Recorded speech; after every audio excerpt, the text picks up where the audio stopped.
Bonjour, je m'appelle Augustė.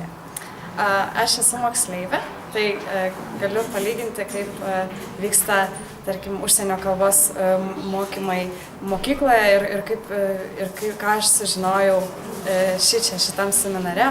Tai galiu pasakyti, kad tikrai labai skiriasi mokymas, nes čia vakar ir šiandien mes viską pradėjom mokintis nuo kitos pusės, galima tai pasakyti, kai mokykloje pradedam mokinti žodžius ir tada gramatiką ir vėliau tik tai pradedam sudarinėti sakinius.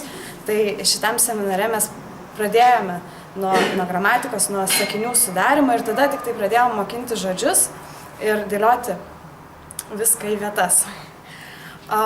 Iš tikrųjų, galiu pasakyti, kad per tas 2 dienas tikrai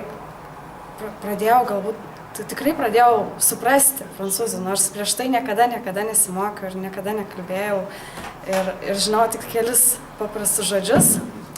O dabar, pavyzdžiui, dainavom dainas ir jau jaučiu, kad aš suprantu, apie ką dainuojam.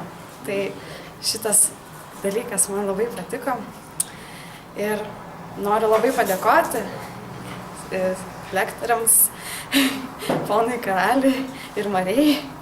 Ačiū labai ir manau, kad tikrai mokinsiuos toliau prancūzų ir labai noriu daugiau išmokti.